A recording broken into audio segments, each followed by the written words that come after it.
What the husbands and the children are really afraid of made this so hilarious in an arc that is so serious.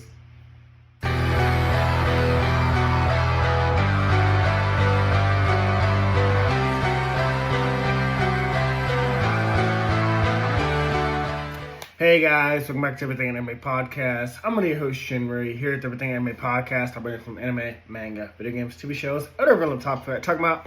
Today's video is on chapters One Piece 1144 to 1146. This is all way too hilarious for the stakes that we are in. Now, where we last left off, Gunko, St. Summers, and Killingham, the new Holy Knights, are basically targeting the children and putting them in a dangerous scenario. Gunko's using her arrows to guide them. Killingham is using his dreams to put them in a sleep state, but while they're in that sleep state, bringing their worst monsters to life. And then St. Summers has them surrounded by thorns.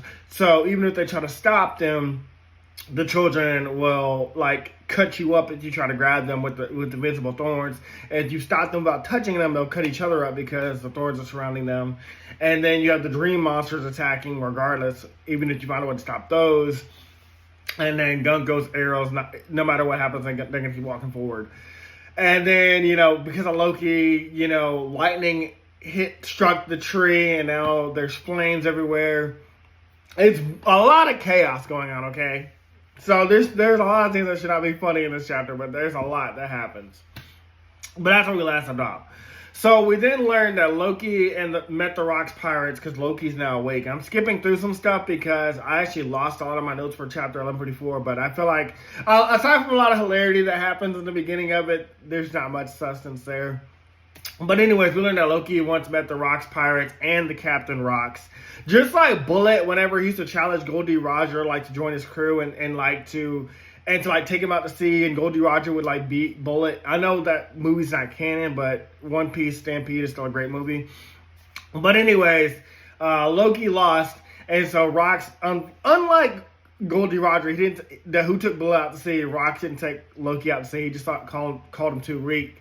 And then Whitebeard was like, "Hey, he's a child. Why are you being so hard on him, Rocks?" And I love how Rocks is just like, "Shut up, Newgate," because we know that Edward Newgate, he was a badass, but he cared about kids. He called all of his subordinates his kids, his children. So I can see Edward Newgate being like, "Why are you doing that?" Because Big Mom wouldn't care, and neither would Big Mom might, because she likes different animals and things, or different species. But I can see Kato caring at all. Jimby, meanwhile, proves that he's an awesome Straw Hat. We already knew this about Jimby. He's proven himself a lot of times to be a great Straw Hat member. But he just his over-the-show water throw to douse all the flames that the children are about to walk into. Because, we know Gunko and St. Summers, they get off on parents being unable to save their kids. They find it the agony and pain, but of losing a child or losing a parent, hilarious. So these kids are walking to the flames or they're about to die, and Jimby's lucky to save them at the last second. I did love that. I was like, Jimby, you were so cool. And Nami hypes him up. We love you, Jimby. You're a great member of the team. I don't know what we would do about you. And then Gunko appears before Cullen, Nami, Usopp, Brook, and Jinbei. And I was like, and Cullen is the giant child, the one that's 20 years old, but he looks like a child on this island. But I was like, okay, we know that Nami hates when anybody threatens kids. That's been her thing since Punk Hazard. And I think there was other arcs, but we know she hates when kids are threatened. That's just Nami's thing. She acts like a big sister. She acts like an older sibling. And so I was like, okay, Nami's about to whoop her ass. Nami's about to level up.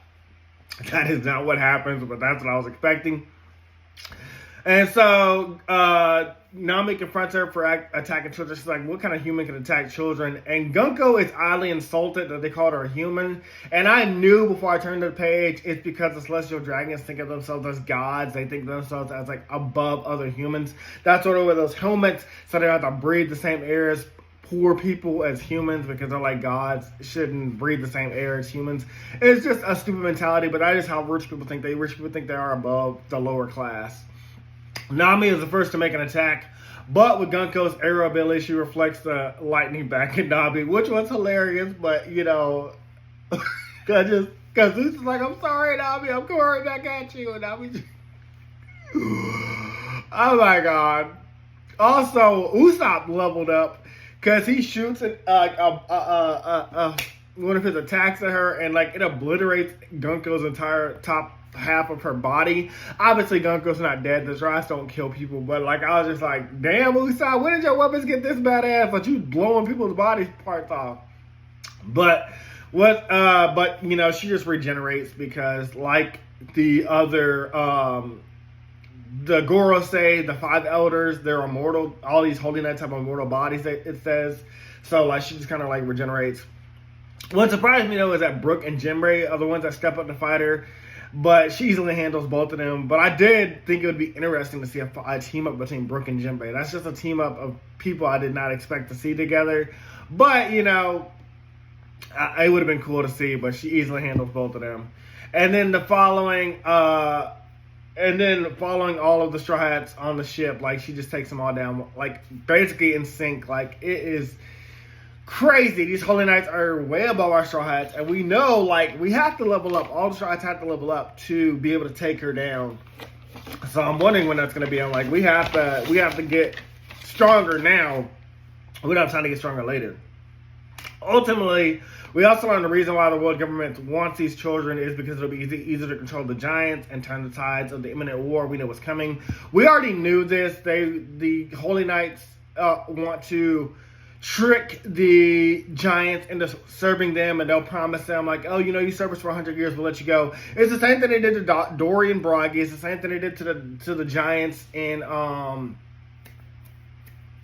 what was that place where they guarded not in his lobby, maybe in his lobby or Water 7. It was one of the two. I think it was in his lobby. They had them guard the gates for 100 years and they promised to let them go.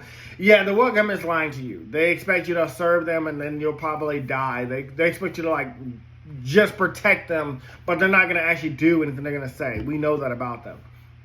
Elsewhere, Killingham and Summers are in their own fights. With Summers going after the ex-Marine Saul himself, like he has it seems like a personal grudge with Saul, because like we know that Saul used to be a former Marine, and you know he saved Robin and he saved the books of O'Hara because he felt like what they're doing is wrong. He's like, you shouldn't do this, which is great. We do love that.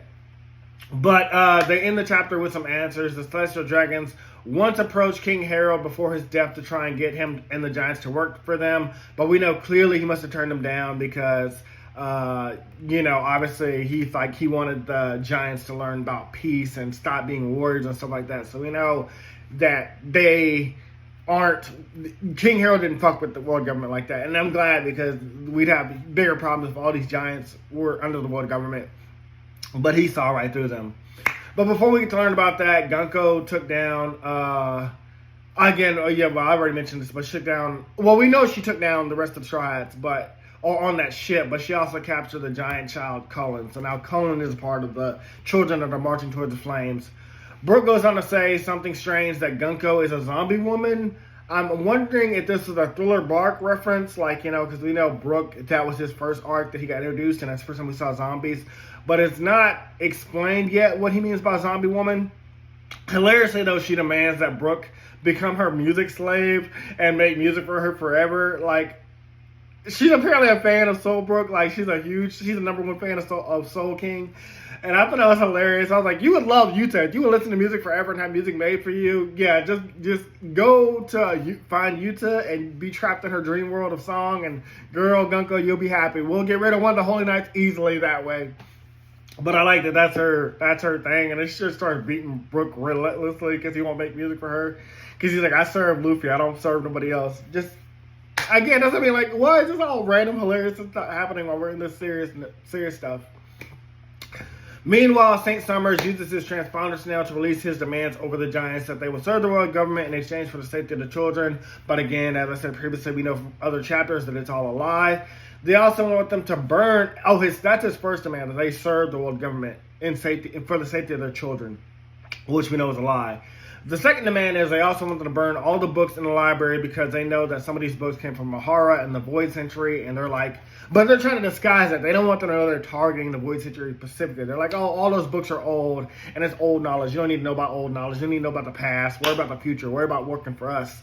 And I knew this would piss Robin off because I was like, Robin, there ain't no way you're going to stand aside and let them burn the books of Ohara again. Like, you literally, this is your arc too. You know, this is Usopp's arc. This is Robin's arc. You got, and Nami maybe because Gunko, you guys need to be stepping up. And Usopp, this is Usopp's thing too. I'm like, all of y'all should be leveling up right now. This is y'all thing. Meanwhile, St. Killingham releases the children from the dream, but thanks to Gunko's powers, because Killingham has the dream power, so now the kids are awake. They're aware of what's going on, but they can't stop walking because the Gunko's arrows have them still marching forward. The children at first are all panicking, and they want to see their parents again, but Cullen claims that he'll protect them. That is until he sees the dream monsters for himself, and he hilariously gets scared, so I thought that was kind of funny. Cullen's like, oh, you guys are big babies. These are just these monsters. I'll protect you from them, and then he sees a monster, and it makes him scared. But the monster he's afraid of is what's hilarious. Okay, so hilariously, some of the kids' dream monsters are their own mothers. Like, you know, they're like, the moms are like giant monster versions. They're attacking the ships with the kids, and and then the husbands, the warriors from 100 years ago, they're also afraid because that's their fear too, is the wives. And they start apologizing for not taking out the trash, for not washing the dishes, for not cleaning up, or staying out too late drinking. I was like, oh my God, Oda, what the fuck? That shit is so stupid, but it's hilarious and accurate. I really love that. That was a great humor to throw in there. Although, towards the end of this chapter, we learned that Robin, of course, isn't going to let the books of Ohara get destroyed. She's about to face Saint Summers for herself. And then Scopper Gavin is, of course, heading on his way to the battlefield because he wants to save his son. And Scopper Gavin is the left hand of Goldie Roger. Speculation, Robin needs to fight and level up. Nami needs to fight and level up. Usopp, this is your arc. I need you to level up. We need to know about the books of Ohara. We need to know about King Harold's past. We need to know why Luffy killed King Harold, or if he did, or the reason why. We need to know where the fuck is Luffy. Well, Luffy's with Loki, but Luffy needs to get into these fights. Luffy's probably, I don't know who Luffy's gonna take on, but you know, Luffy has to get into these fights. We need to see Harjuin and Loki work together, because they're brothers, even if they're half brothers. Yeah, I mean, that's it. That's all my speculation. That's all that I can think of immediately that should happen. And then we'll have to see how this arc resolves. We'll have to see if we learn anything about the Wood Century. We'll have to see if we learn anything from the books of Ohara. We are in the end game of One Piece, but we don't know exactly where that starts and where that ends and when this war is going to happen. So all I can say is this, I'm excited and looking forward to it. Hope you guys enjoyed this video. I'll see you guys next one. Talk to you later. Bye. Hey guys, this video was sponsored by me, the author of the Shinry series, the Chronicles of Wayne, and Monsterverse. So I figured I'd do this outro a little bit different by showing you guys what you guys will be checking out. So, the Shinry series starts with Book 1, Shobu Samurai Project Aryoku. 10 years after the death of his parents, Shobu Samurai returns home seeking vengeance, but instead faces the choice to save his home from shadow creatures, blood beasts, and an organization once thought dead. Shinry's Shobu Samurai starts at $9.99. And if you love anime, manga, Naruto, One Piece, Bleach, Yu Yu Hakusho, Fairy Tail, Shaman King, Rave Master, Zatch Bell, anything like that, the Shinry series is definitely the series for you. You'll definitely want to check it out. The Sword of Light is probably the thickest one so far. And then these books are 2. This is Enter the Dread Zone Tournament. And the series original ending, Arado, the Legendary Conjuring Master. So, and I'll just show you guys some of the covers. Really proud of all of these. But I hope you guys check it out. If you don't like that, I also have the current published books for the Chronicles of Wayne, Love Be Damned, Cotton Candy, Full Moons, Fabled Lovers, A Cursed Virgin's Bite. If You Go Where Monsters Dance, Red Will Rain Over Your House. Love Be Damned. Now, the Chronicles of Wayne is about a geeky guy, or a nerdy guy in high school. His senior year, he has a crush on the hottest guy in school, because of course he does. He's only got one best friend, and her name is Barb. Well, the hottest guy in school turns out to be a werewolf. And to make the story more interesting, he bites Wayne and turns Wayne into the first ever wolfman in the last 10 years. And because of that, it was also a sacred law that wolfmen should never be created. I don't want to get into too much of the Chronicles of Wayne without spoiling it, but I can tell you it's very short. This one sells for $6.99, and Love BK is right after it. The ending of this trilogy, Love Be Liberated, comes out in October. So I'm going to definitely do a more full in-depth review of this one. But yeah, it's an LGBT fantasy fiction story about werewolves, vampires, white witches, a dark warlock, and, well, many, many more surprises to come. So if you guys like to read, I definitely recommend. These are all the books so far in the Shinry series, except for Shinry's Beginning. I do have that one, but it's just not here with me. But yeah, I appreciate a like, support, or just a review on Amazon. Either way, thank you guys for watching. I hope you guys have a great day.